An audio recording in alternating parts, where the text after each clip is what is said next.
Good morning सभी को। आज ना आर्टिकल मैंने मिंट से उठाया। ठीक है, ये 27 मार्च की आर्टिकल है और अच्छी आर्टिकल है ये। क्या हेडलाइन है इसकी? 16th finance commission award snaps और ट्रेडिशन ऑफ इम्पार्शियलिटी। तो 16 फाइनेंस कमीशन के जो रिकमेंडेशन है, इसने तोड़ रखा है। किसको तोड़ दिया है? तो एक ट्रेडिशन चली आ रही थी इम्पार्शियलिटी की ना, उसको उसने ब्रेक कर दिया है। इस तरह के हेडलाइन से तो ये क्या करते हैं ना कि पहले समझते हैं फाइनेंस कमीशन क्या होता है, तब हमारे लिए इजी रहेगा समझना, है ना, इस आर्टिकल को अच्छे से। बेसिकली इस आर्टिकल में फाइनेंस कमीशन के बारे में अच्छी खासी बात हुई है। इसमें इकोनॉमिकल टर्म भी अच्छे खासे हैं, है ना। इसमें थोड़ी ग्रामर कम है ना, तो उतनी ग्रामर पे फोकस ना होकर के इसमें ओनली रीडिंग पे हम लोग काम करेंगे और फाइनेंस कमीशन के बारे में समझने की कोशिश करेंगे कि 16 फाइनेंस कमीशन की क्या क्या माने जो रिकमेंडेशन थे, जो कि स्टेट्स को इससे नाराज है ना, काफी लोग इसको क्रिटिसिज्म भी कर रहे हैं, इस तरह से क्रिटिसाइज भी कर रहे हैं। तो क्यों कर रहे हैं, ये सब डील किया हुआ है। ठीक है, तो पहले समझ लेते हैं फाइनेंस कमीशन सब क्या होता है, देन भी हम फिर स्टार्ट करेंगे यहाँ से, तो आगे बढ़ेंगे। ठीक है, तो सबसे पहले समझते हैं कि फाइनेंस कमीशन क्या होता है। फाइनेंस कमीशन एक कॉन्स्टिट्यूशनल बॉडी होती है ना, जो कि अपॉइंट की जाती है, हर 5 ईयर्स पे आती है फाइनेंशियल कमीशन। तो अभी देखा जाए तो 26, है ना, 2026 27 से लेकर के ये 2030 एंड 31 तक ये फाइनेंशियल कमीशन अभी अभी है ना। इस बार अभी नहीं आई है, 5 साल पे आती है ये। तो 16 फाइनेंस कमीशन की जो वैल्यू है, अब मैंने एक तरह से टाइम पीरियड की बात करते हैं, तो 2026-27 से लेकर के 30-31 तक है। ठीक है, तो एक कॉन्स्टिट्यूशनल बॉडी होता है जो हर 5 साल पे आती है ना, to recommend distribution of financial resources between centre and states. तो क्या होता है ना कि फाइनेंशियल रिसोर्सेज को वह डिस्ट्रीब्यूट करती है किसके बीचों में? तो स्टेट और सेंटर के बीच में। तो अब क्या क्या हो सकता है फाइनेंशियल रिसोर्सेज में? तो हम बात करते हैं, टैक्स की बात करते हैं। जो टैक्स से पैसा कलेक्ट होता है ना, तो उसको डिस्ट्रीब्यूट करने का जो काम होता है, वो फाइनेंशियल कमीशन का होता है। ठीक है, स्टेट और सेंटर के बीच में। ठीक है, जैसे कि डायरेक्ट टैक्स शेयरिंग हो सकता है ना, इस तरह से। और टैक्स की शेयरिंग को ही हम क्या बोलते हैं? टैक्स की शेयरिंग को हम डिवोल्यूशन के नाम से जानते हैं। ठीक है, इस तरह से। टैक्स डिवोल्यूशन क्या होता है? नेक्स्ट, तो क्या होता है टैक्स डिवोल्यूशन का मतलब हो जाता है कि शेयरिंग ऑफ टैक्स अमाउंट का सेंट्रल, है ना, सेंट्रल टैक्स को किसके साथ? स्टेट के साथ। तो सेंट्रल गवर्नमेंट जो टैक्स वसूल करती है, तो उसकी जब शेयरिंग होती है ना स्टेट के साथ, उसी को हम टैक्स डिवोल्यूशन बोलते हैं। ठीक है, अब दूसरा होता है कि टैक्स डेवोल्यूशन दो तरह के होते हैं। जैसे कि पहली बात करें तो एक वर्टिकल डेवोल्यूशन होता है। ये वर्टिकल डेवोल्यूशन क्या होता है? जब क्या होता है कि ये फाइनेंस कमीशन सेंटर और स्टेट के बीच में जब डिवीजन होता है किस चीज का? टैक्स अमाउंट का शेयरिंग होता है, तो उसी को हम बोलते हैं वर्टिकल डेवोल्यूशन, है ना, डेवोल्यूशन बोलते हैं। Distribution of tax revenues between centre and states, है ना, उसी को हम टैक्स, ये वर्टिकल डेवोल्यूशन बोलते हैं। ठीक है, और अभी फाइनेंशियल कमीशन जो 16th वाली जो अभी फाइनेंशियल कमीशन है, उन्होंने ये बोला है कि जितने भी टोटल अमाउंट जो टैक्स कलेक्शन की जाएगी ना, उसका सिर्फ 41% जो है ना, वो स्टेट गवर्नमेंट्स के बीच में बांट दिए जाएंगे, है ना, इस तरह से अभी एलोकेट कर रखी है ये फाइनेंस कमीशन। ठीक है, आगे बढ़ते हैं। तो हमने वर्टिकल डेवोल्यूशन तो देख लिया, एक क्या होता है, एक शेयरिंग ऑफ टैक्स रेवेन्यू का यूनियन और सेंटर के बीच में। तो सेंट्रल गवर्नमेंट और स्टेट्स के गवर्नमेंट के बीच में क्या होती है, जब बंटवारा होता है, उसको हम वर्टिकल डेवोल्यूशन बोलते हैं। हॉरिजेंटल डेवोल्यूशन हमने देख लिया। अब क्या होता है हॉरिजेंटल डेवोल्यूशन क्या होता है? तो हमने वर्टिकल तो देख लिया। अब आया जो 41% जो स्टेट गवर्नमेंट को मिले हैं, और इस अमाउंट को स्टेट्स के बीच में जब बंटवारा होता है ना, उसी को हम बोलते हैं हॉरिजेंटल डेवोल्यूशन। ये क्या होता है? It is the distribution of tax revenues among states based on the equity and need. तो किस इक्विटी और नीड के बेसिस पे ना क्या करती है कि इस 41% को स्टेट्स के बीच बांटी जाती है ना, उसी को हम बोलते हैं हॉरिजेंटल डेवोल्यूशन। ठीक है, इक्विटी मतलब क्या हो जाता है, जैसे कि कौन जो स्टेट है वो काफी वीक है ना, तो उसको सपोर्ट करने के लिए जो लोग एक तरह से सपोर्ट करना, वो इक्विटी के दायरे में आता है। और नीड्स जिसको काफी ज्यादा नीड्स है, इसके बेसिस पे होती है। नेक्स्ट आता है ये सरप्लस क्या होता है, ये सेस एंड सरचार्ज क्या होता है?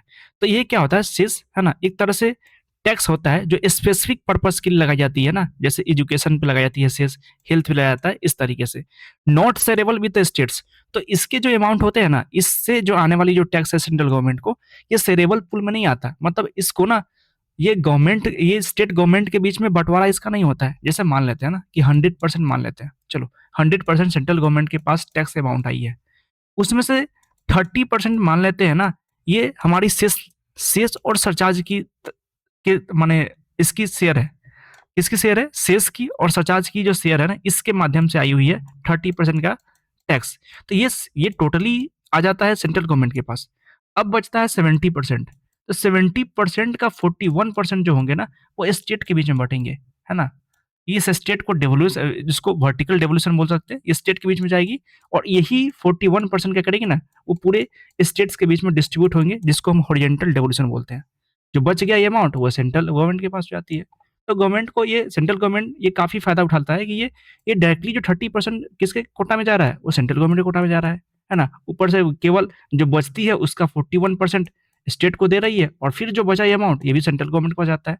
तो ये हो रहा है। दिक्कत क्या हो रहा है स्टेट के बीच, कि एक तो उनको 41% तो मिल रहा है, पर ये एक्चुअली 100 का नहीं मिल रहा है, ये 70 का मिल रहा है उसको। और बीच में कहाँ गया ये अमाउंट? ये सरप्लस, ये जो शेष है ना, शेष और जो सरचार्ज है ना, वो लेकर के जा रहा है, जो कि इसलिए स्टेट गवर्नमेंट इसको काफ़ी विरोध कर रहा है कि आपने शेष को हटाइए। शेष को जब हट जाएगा तो डायरेक्ट 100% का ना 41% इसको मिलेगा, स्टेट्स को मिलेगा।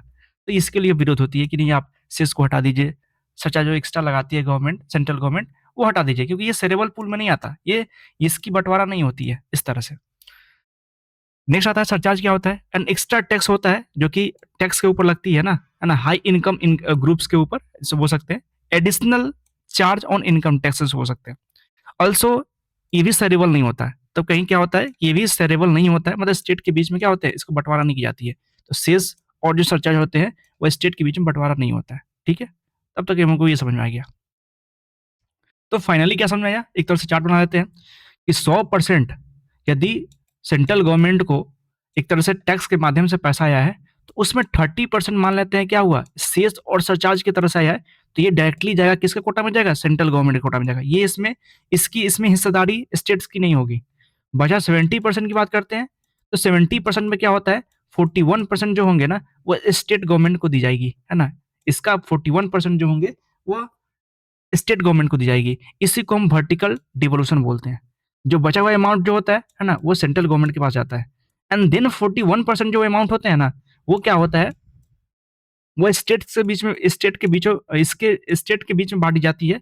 उस इसको इसलिए इसको हम क्या बोलते हैं, इस तरह का जब डिवीजन होता है तो उसको हम बोलते हैं हॉरिजॉन्टल डिवीजन। ठीक है, तो फाइनली ये पूरा डाटा सब समझ गए हम लोग। तो हमने समझ गया फाइनेंस कमीशन क्या होता है इस तरह से। चलो अब स्टार्ट करते हैं हम लोग। क्या है? 16 finance commission award snaps a tradition of impartiality. तो 16 फाइनेंस कमीशन की जो रिकमेंडेशन है, वो कहीं ना कहीं तोड़ती है। क्या तोड़ती है? एक ट्रेडिशन को तोड़ती है। किस चीज का? तो इम्पार्शियलिटी का। मतलब स्टेट और जो सेंट्रल गवर्नमेंट और स्टेट के बीच में एक इम्पार्शियलिटी मेंटेन रहती है ना। ये फाइनेंस कमीशन का काम क्या होता है कि एक तरह से इम्पार्शियलिटी मेंटेन करने का, मतलब किसी के प्रति आप पक्षपात ना करो, है ना, या आप सेंटर का पक्ष ना लो और ना स्टेट का पक्ष लो, एक तरह से बैलेंस बना के रखो। तो ये जो ट्रेडिशन जो चलता आ रहा था ना, तो ये 16 फाइनेंस कमीशन ने इसको तोड़ रखा है। मतलब कहीं ना कहीं ये पक्षपात किया है, कहने का मतलब ये है। The clock had sadly been turned back on striking a balance between centers and states and between equity and efficiency। तो क्या हुआ कि सैडली, मतलब दुख की बात क्या है कि जो समय है ना, वो ठीक वापस लौट आई है। मतलब कहीं ना कहीं वो जो प्रोग्रेस का जो समय था ना, वो अब दिखा जाता है वो रिग्रेस की तरफ जा रहा है, मतलब वो बैकवर्ड जा रहा है। कहाँ पे? On striking a balance between centre and states. तो इस सेंटर और स्टेट के बीच में जो बैलेंस बनाने का एक तरह से ट्रेडिशन चला रहा था ना, वो कहीं ना कहीं वो पीछे लौट रही है। साथ ही क्या और भी क्या हो रही है, इक्विटी और इफिशियंसी, जो वीकर सेक्शन जो स्टेट्स है उसको मदद की जा रही थी, है ना, तो वो ट्रेडिशन जो चली आ रही थी। और साथ ही इफिशियंसी, मतलब जो स्टेट्स लोग होते थे वो फाइनेंस को अच्छी तरह से मैनेज करते थे ना, तो इस तरह का जो बैलेंस था ना, वो कहीं ना कहीं एक तरह से वो वापस देखने को मिल रहा है, मतलब एक तरह से लौटता हुआ दिख रहा है। मतलब एक तरह से बैकवर्ड की तरफ जा रहा है, वो फॉरवर्ड की तरफ नहीं जा रहा है बल्कि बैकवर्ड की तरफ जा रहा है, इस 16 फाइनेंस कमीशन के आने से, ऐसा बोला जा रहा है। मतलब फाइनली बात करें तो क्या है, इसमें जो हेडलाइन से क्या समझ में आता है हमको कि 16 फाइनेंस कमीशन ने क्या किया है, पक्षपात किया है। वो सेंट्रल का पक्ष ले रहा है इस तरह से, ना तो स्टेट गवर्नमेंट का पक्ष ले रहा है। तो वो एक ट्रेडिशन बना हुआ था कि भाई आप इम्पार्शियलिटी मेंटेन करके रखो, है ना, सबके साथ समान इक्वल, मतलब ऐसा डिवीजन करो कि ऐसा ट्रीट करो ताकि स्टेट और जो सेंट्रल गवर्नमेंट के बीच में एक तरह से मतभेद ना हो, डिस्प्यूट ना हो, इस तरह से मेंटेन कर रखना चाहिए था, पर वो नहीं किया है इस बार 16 फाइनेंस कमीशन ने इस तरह से। आगे बढ़ते हैं। The financial commission is a key pillar of India's federal physical architecture. Architecture मतलब सिस्टम बोल सकते हैं, फिजिकल मतलब फाइनेंस, और फेडरल फेडरल का मतलब होता है स्टेट और स्टेट गवर्नमेंट और सेंट्रल गवर्नमेंट के बीच में जो पावर होती है वो। तो क्या हो जाता है कि फाइनेंशियल कमीशन की बात करें, एक महत्वपूर्ण पिलर के रूप में काम करता है किसके बीच में, तो एक जो फाइनेंशियल जो स्ट्रक्चर है ना, फाइनेंशियल स्ट्रक्चर है किसके बीच में, तो स्टेट और जो सेंट्रल गवर्नमेंट के बीच में जो एक फाइनेंशियल स्ट्रक्चर है ना, उसके लिए एक महत्वपूर्ण पिलर के रूप में काम करती है। हमने देखा ये पोस्ट ऑफिस है, ये पोस्ट ऑफिस के बाद दोनों तरफ नाउन होते हैं, यहाँ भी नाउन है, इधर भी नाउन आता है। A constitutional body appointed every 5 years, ये कॉन्स्टिट्यूशनल बॉडी जो फाइनेंस कमीशन है वो हर 5 साल पे ये इसको अपॉइंट की जाती है। It is expected to arbitrate impartiality between centre and states government. तो ये क्या हो जाता है, इससे उम्मीद लगाई जाती है इस फाइनेंशियल कमीशन से कि वो डिस्प्यूट को सेटल कर देगी, है ना, किसके बीच में, तो इम्पार्शियल तरीके से, मतलब निष्पक्ष तरीके से, किसी का पक्ष न लेते हुए, है ना, वो डिस्प्यूट को सेटल कर देगी स्टेट और जो सेंट्रल है और स्टेट गवर्नमेंट के बीच में। साथ ही एंड एमोंग द लैटर, और बाद में क्या करेगी वो, themselves in allocating tax revenues collected by the central government on behalf of all administrations. और क्या करेगी वो, और बाद में लेटर मीन्स बाद में क्या करेगी वो, तो उन दोनों उन सभी के बीच, स्टेट्स के बीच और जो सेंटर है उनके बीच क्या करेगी, टैक्स रेवेन्यू का एलोकेशन करेगी, है ना। तो पहला काम क्या है, तो डिस्प्यूट को सेटल करना। दूसरी बात क्या है कि टैक्स रेवेन्यू का, इनका जो टैक्स रेवेन्यू है ना, उनको एलोकेट करती है कौन, फाइनेंस कमीशन ही करती है। और वो रेवेन्यू जो कि कलेक्ट की जाती है किसके द्वारा, सेंट्रल गवर्नमेंट के द्वारा, किसके बिहाफ में, तो सारे जितने सारे एडमिनिस्ट्रेशन हैं उनके बिहाफ में, मतलब स्टेट ना करके वहां पे सेंट्रल गवर्नमेंट क्या करती है, उनके उनके जो टैक्स वो कलेक्शन ना करे बल्कि सिंगल सेंट्रल गवर्नमेंट क्या कर दिया, उनके बिहाफ में सारे जो टैक्स कलेक्शन, टैक्स की जो रेवेन्यू है कलेक्ट खुद वो खुद करती है, ऐसा बोला जा रहा है। ठीक है, तो यहाँ तक क्या समझ में आया, हमको ये समझ में आया कि फाइनेंस कमीशन की जो जिम्मेदारी है ना उसके बारे में हमने बात की। ठीक है, क्या क्या बात है, हमने ये कहा कि ये टैक्स, ये क्या कहता है, सेंट्रल और स्टेट के बीच में डिस्प्यूट को सेटल करती है। दूसरी बात क्या करती है, टैक्स रिवेन्यू को ये क्या करती है, एलोकेट करती है, मतलब डिस्ट्रीब्यूट करती है सेंट्रल गवर्नमेंट के बीच में और स्टेट गवर्नमेंट के बीच में। और वो टैक्स रिवेन्यू जो कि कलेक्ट करती है कौन, सिंगल सेंट्रल गवर्नमेंट करती है, किसके बिहाफ में, तो जितने सारे स्टेट्स हैं ना उनके बिहाफ में। ठीक है, अल्दो मिस हालांकि, अच्छा हमने यहाँ तक की बात रख दी। अब हालांकि मतलब कंट्रास्ट वाली बात करने वाले हैं। हालांकि जो फाइनेंस कमीशन है, finance commission are not widely known, इनको माने काफी लोग इसके बारे में नहीं जानते हैं, इसको काफी फेमस नहीं है फाइनेंस कमीशन इस तरह से। फिर भी दियर वर्ड्स, उनके जो रिकमेंडेशन है, have far reaching implication for physical federalism and micro economic physical outcomes. तो क्या हो जाता है कि हालांकि देखा जाए तो फाइनेंशियल कमीशन के बारे में लोग काफी फेमस नहीं है, फिर भी उनके जो रिकमेंडेशन है ना, वो कहीं उनका एक तरह से इफेक्ट देखने को जो मिलता है, इफेक्ट वो फिजिकल फेडरलिज्म के ऊपर दिखता है। मतलब जो फाइनेंस का है ना, फाइनेंस का जो स्टेट और सेंट्रल गवर्नमेंट के बीच में जो बंटवारा है ना, उसके ऊपर इसका इम्पैक्ट देखने को मिलता है। ठीक है, और साथ ही माइक्रो इकोनॉमिक फिजिकल आउटकम्स, और साथ ही जो ग्रोथ है ना, फाइनेंशियल जो ग्रोथ है ना, उस पर भी इसका इम्पैक्ट देखने को मिलता है। तो मतलब इसके डिसीजन ना कहीं हमारे जो फिजिकल फेडरलिज्म है उसको भी प्रभावित करता है, और साथ ही हमारी जो फिजिकल आउटकम्स की जो ग्रोथ है ना, उस पर भी कहीं ना कहीं इसका इम्पैक्ट पड़ता है। किसका, तो फाइनेंशियल कमीशन का। Successive financial commissions have established a sound tradition of impartial awards। तो ये बार बार जो 5 सालों पे आती है फाइनेंस कमीशन, वो क्या करती है, वो कहीं ना कहीं एक तरह से स्टैब्लिश करती है क्या चीज को, एक स्ट्रॉन्ग ट्रेडिशन को, किस चीज का, तो इम्पार्शियलिटी, इम्पार्शियल अवार्ड्स का। तो उनके जो रिकमेंडेशन होते हैं ना वो इम्पार्शियल होते हैं। तो इस तरह के ट्रेडिशन को वो हर 5 सालों पे सेट करती रहती है। मतलब क्या हुआ कि वो स्टेट के और जो सेंट्रल गवर्नमेंट है उनके बीच में एक तरह से इम्पार्शियलिटी को मेंटेन करके रखती है, और इसके लिए वो हर हर सक्सेसिव फाइनेंशियल का काम यही होता है, और हर 5 साल पे आती है, इस तरह से बोला जा रहा है। Slight shifts in one direction और अनदर नॉट विथ स्टैंडिंग मतलब क्या हुआ, नॉट स्टैंडिंग मतलब के बावजूद, है ना, के बावजूद, ठीक है, इसके बावजूद तो थोड़ी बहुत शिफ्ट देखने को मिला है वन डायरेक्शन की तरफ या अनदर की तरफ। मतलब कभी कभी ऐसा देखने को मिलता है क्या कि थोड़ी फाइनेंशियल कमीशन जो है वो पहले की जो फाइनेंशियल कमीशन के ऊपर बात की जा रही है ना, 15 हो सकता है, 14 हो सकता है, तो वो कभी कभी क्या करती है, वो सेंट्रल की तरफ तो झुकाव दिखा दी है, तो कभी स्टेट की तरफ झुकाव देती है।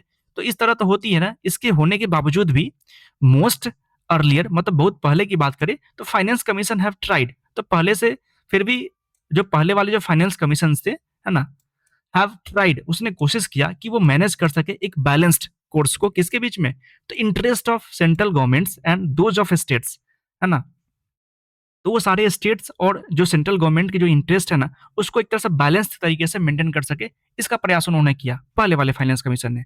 And between consideration of equity and efficiency, और उन्होंने भी क्या किया, जो इक्विटी थी मतलब जो वीकर सेक्शन, जो वीक टाइप के जो स्टेट्स थे ना, उनको उन्होंने काफी सपोर्ट रख किया, और साथ ही इफिशिएंसी मतलब जो फाइनेंस का जो मैनेजमेंट है ना, वो भी कहीं ना कहीं अच्छे तरीके से स्टेट कर पाए, इस तरह से उन्होंने मेंटेन कर रखा, है ना। तो दोनों काम किया उन्होंने। तो सिंपल सी बात क्या बोलना चाह रहा है कि पहले के भले ही थोड़ी बहुत पक्षपात तो उन्होंने किया ही, जैसे कि सेंटर का कभी पक्ष ले लिया, कभी एक तरह से स्टेट का पक्ष ले लिया, इस तरह से कभी तो किया।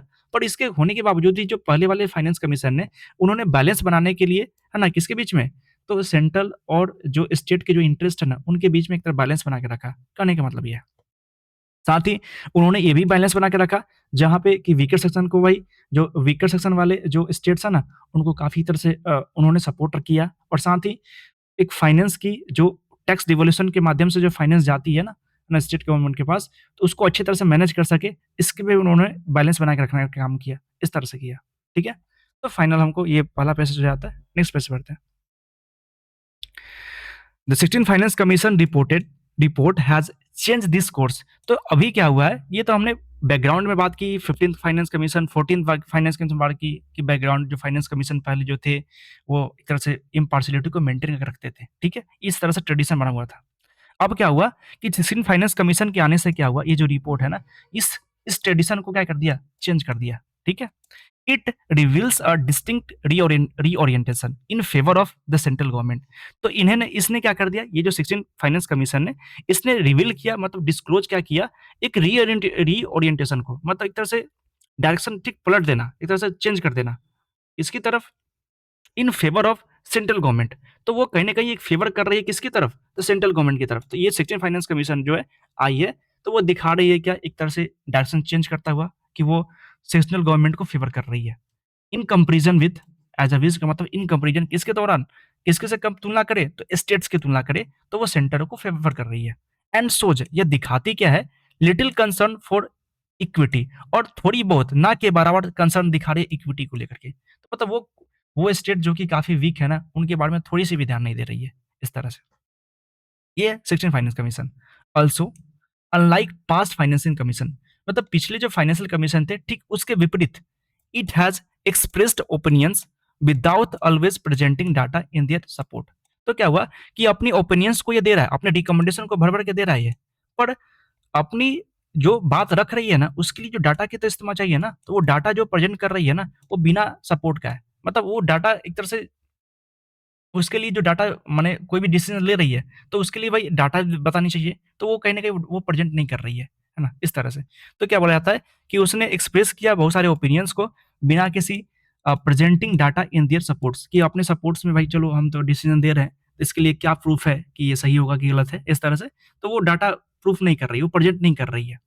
हेंस, जबकि पहली वाली क्या करती थी फाइनेंस कमीशन, अपनी जो भी रिकमेंडेशन देते थे, तो वो डाटा वो बैक बैक में रखते थे, ताकि इसको सपोर्ट दिया जा सके, इस आपने उसकी बात को। हेंस, इसलिए इट इज नॉट पॉसिबल, तो इसलिए ये इम्पॉसिबल है जज कर पाना कि क्या इनके जो ओपिनियंस है, उन्होंने जो दे रखा है, जिन्होंने जो रिकमेंडेशन दे रखा है, वो क्या बेस्ड ऑन द रोबूस्ट एविडेंस, कि क्या उनके जो ओपिनियंस अभी आए हैं, उनके जो रिकमेंडेशन आए हैं, तो क्या ये एविडेंस पे, एक स्ट्रॉन्ग एविडेंस पे बेस्ड है या नहीं? ये सवाल आया खड़ा होता है ना? ये सवाल रेज़ किया जाता है कि क्या उनके जो रिकमेंडेशन दिए हैं, वो सही है कि नहीं सही है ना? क्योंकि उनके एक रोबस्ट एविडेंस पे तो है ही नहीं, पहली बात। रिनाउंड डोमेन एक्सपर्ट्स, मतलब उस एरिया के, है ना, जो एक्सपर्ट है ना, जो कि काफ़ी फेमस है, तो उन्होंने इसलिए ना, इसलिए ये जो रिनोन्ड डोमेन एक्सपर्ट है, उन्होंने quite critical have been quite critical of the 16 finance awards, है ना। तो क्या बोलना चाह रहा है ये कि उसी एरिया के जो एक्सपर्ट हैं, इसलिए उस एरिया के जो एक्सपर्ट है ना, वो काफी क्रिटिकल हो गए हैं किसको लेकर के, 16 फाइनेंस कमीशन के रिकमेंडेशन को लेकर के। मतलब वो कहीं ना कहीं वो क्या कर रहे हैं, भर भर के बुराई कर रहे हैं किसको लेकर के, तो 16 फाइनेंस कमीशन के जो अवार्ड्स मतलब जो रिकमेंडेशन आई है ना, उसको लेकर के, है ना। ये नाम तो एड्रेस कुछ दिया हुआ है इस तरह से, यहाँ तक दिया हुआ है, ठीक है, आगे बढ़ते हैं। दिस कॉलम, ये जो आर्टिकल, दिस कॉलम मतलब ये आर्टिकल, तो ये जो आर्टिकल है वो बताती क्या है, how a once balanced approach has been changed in both vertical transfers between the central and states and the horizontal devolution among the states। तो यह जो आर्टिकल है वो इस बात को बताती है कि कैसे अ वंस बैलेंस्ड अप्रोच, तो एक समय की बात है कि जब 16 फाइनेंस कमीशन से पहले जो हमारा लास्ट फाइनेंस कमीशन था, जो कि एक बैलेंस्ड अप्रोच अपनाता था, वो चेंज हो रहा है ना।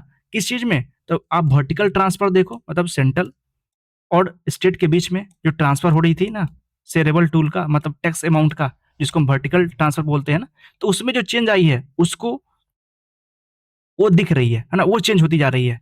साथ ही क्या होती जा रही है, हॉरिजेंटल रिवोल्यूशन, जो कि स्टेट्स के बीच में जो 41% का जो अमाउंट होता है, वो स्टेट्स के बीच में जो बढ़ता है ना, तो उसमें भी चेंज देखने को मिल रहा है। तो ये बोला जाता है कि ये आर्टिकल इस बात को दिखाती है कि कैसे एक बैलेंस अप्रोच पहले अपनाई जाती थी ना, वो अब चेंज हो रही है। और किस में चेंज हो रही है, तो भाई वर्टिकल ट्रांसफर है, मतलब स्टेट और जो गवर्नमेंट, स्टेट गवर्नमेंट और सेंट्रल गवर्नमेंट के बीच जो फंड का जो टैक्स का ट्रांसफर होता है ना, तो वो जो सिस्टम होता है ना, उसमें चेंज देखने को मिल रहा है। साथ ही और क्या देखने को मिल रहा है, तो 41% जो आता है अमाउंट जो टैक्सेबल पूल है ना, जो स्टेट गवर्नमेंट को मिला है, जो स्टेट्स के बीच में बंटने वाला है, तो उसमें भी क्या देखने को मिल रहा है, उसमें थोड़ी चेंज देखने को मिल रहा है, ये बोला जा रहा है, ठीक है। In its tax devolution formula, तो एक जो टैक्स जिस तरह से निर्धारित की जाती है ना, कि भाई स्टेट गवर्नमेंट को कितना देना है, जितने सारे कलेक्शन हुए हैं, है ना, 100% जब मान लेते हैं कि कलेक्शन हुआ है, तो कितना परसेंट जो है ना वो स्टेट के खाते में जाने वाला है, और स्टेट्स के बीच में कितने जाने वाले हैं और सेंट्रल के बीच में कितने बंटने वाले हैं, तो वो फॉर्मूला की बात हो रही है, उसी को टैक्स डिवोल्यूशन फॉर्मूला बोलते हैं। तो इसमें इसमें क्या बोला गया कि सेक्शन फाइनेंस कमीशन ने मेंटेन किया कि share of the states at 41% of the shareable pool, तो जितने टैक्स अमाउंट जो कलेक्शन हुए हैं उसका 41% जो होंगे ना, वो स्टेट्स गवर्नमेंट को दिए जाएंगे। इस तरह से ये सेक्शन फाइनेंस कमीशन अपना मेंटेन करती है, रिकमेंड करती है।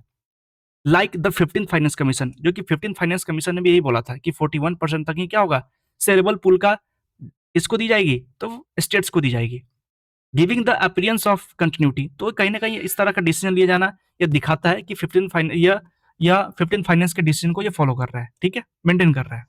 हालांकि the shareable pool itself has been progressively squeezed, तो लेकिन ये शेयरेबल जो पूल है ना, जो 41% की बात कर रहे हैं ना, ये धीरे धीरे थोड़ी कम होती चली जा रही है।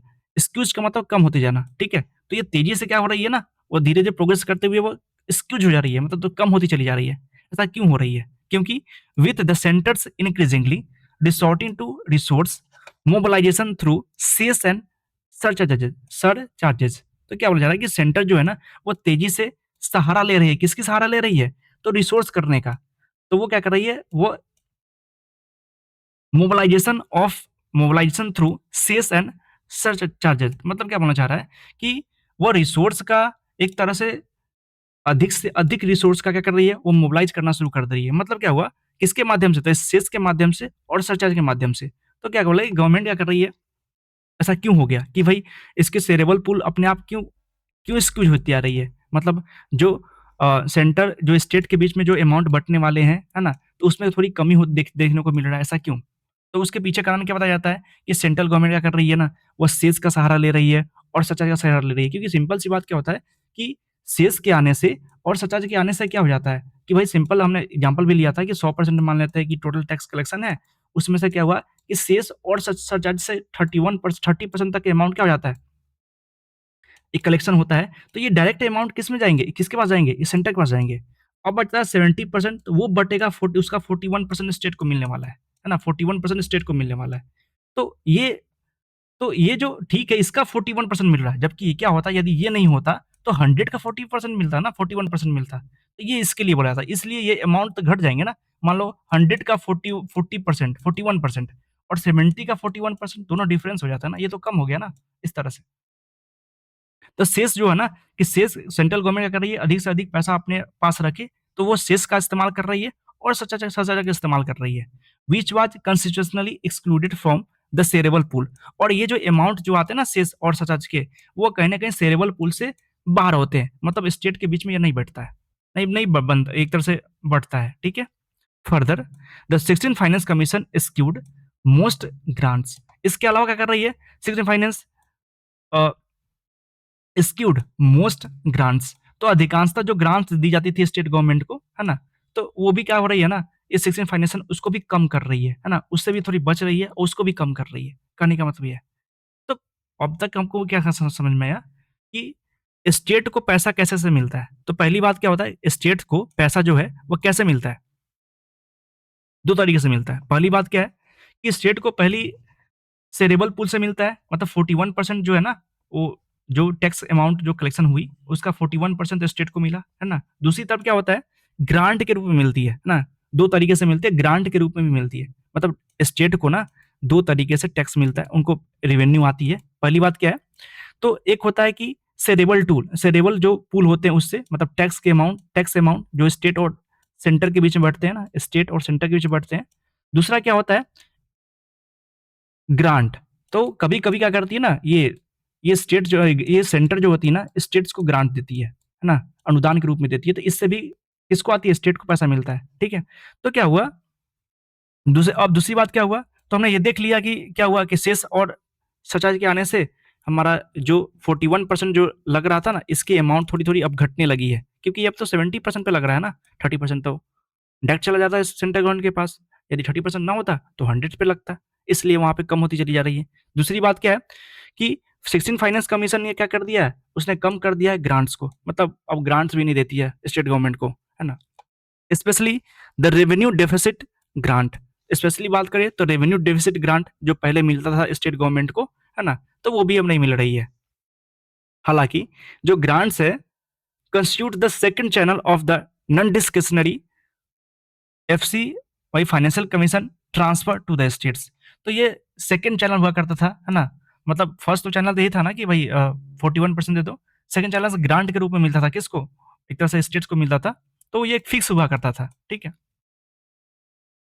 In principle revenue deficit grant should be computed normatively as the difference between the sources needs of a state, है ना, to provide a level of the public services comparable with all states and the sum of its own revenue raising capacity and tax devolution। थोड़ी समझते हैं ये कि एक तरह से क्या हुआ ना, फॉर्मूला बताया हुआ है कि भाई हमें ना ये जो आरडी है ना, ये इसको बोल सकते हैं रिवेन्यू डेफिसिट ग्रांट को किस तरीके से, है ना, जो फाइनेंस कमीशन को, है ना, देनी चाहिए स्टेट को, उसके बारे में एक फॉर्मूला बताया है क्या, कि सिंपल सी क्या फॉर्मूला बताया है कि पहले ये पता करें कि स्टेट को ना कितने पैसे की नीड है, ये समझे। अब ये नीड किस लिए होगी, तो पब्लिक सर्विस देने के लिए उसको, है ना, पब्लिक, है ना, ताकि पब्लिक सर्विस कंपेरेबल हो सके, मतलब जिस तरह से पब्लिक सर्विस का मतलब क्या हो सकता है कि इंफ्रा का डेवलपमेंट वहाँ करना, जैसे कि गवर्नमेंट क्या करती है ना, वादे करती है कि हम यहाँ पे यदि हमारी सरकार होगी तो हम ऐसा इंफ्रा बनाएँगे, इस तरह से ऐसे-ऐसे डेवलप करेंगे। सिंपल मान लो ना कि एक तरह से हम नाले का एक तरह से अच्छे से नाले का हम एक तरह से अरेंजमेंट करेंगे, इसके लिए वो खर्च करने वाली है। तो वो उसकी नीड्स है, और भी सारे जैसे एजुकेशन को लेकर नीड्स है, इस तरह से। और दूसरी बात क्या हो गई, तो वो पता करना पड़ेगा। दूसरी बात क्या है कि और भी क्या पता करना पड़ेगा कि क्या कि उसकी रेवेन्यू जो आ रही है वो कितनी है, उसकी रेवेन्यू कैपेसिटी कितनी है, उस स्टेट्स की रेवेन्यू कैपेसिटी कितनी है और टैक्स के माध्यम से कितने पैसे आ रहे हैं, है ना? टैक्स के माध्यम से उसको कितने पैसे उसको मिल रहे हैं। तो ये दोनों का सम, है ना? यदि आप उसके नीड्स से माइनस कर दोगे ना, तो वही आपको क्या निकल जाता है, वही उसकी नीड क्या है, तो उतना ही उसको ग्रांट दिया जाए। किस चीज़ को? Revenue deficit grant. मतलब स्टेट्स को पब्लिक पे स्पेंड करने के लिए जितने पैसे की नीड है, उसमें से माइनस कर दो किसको?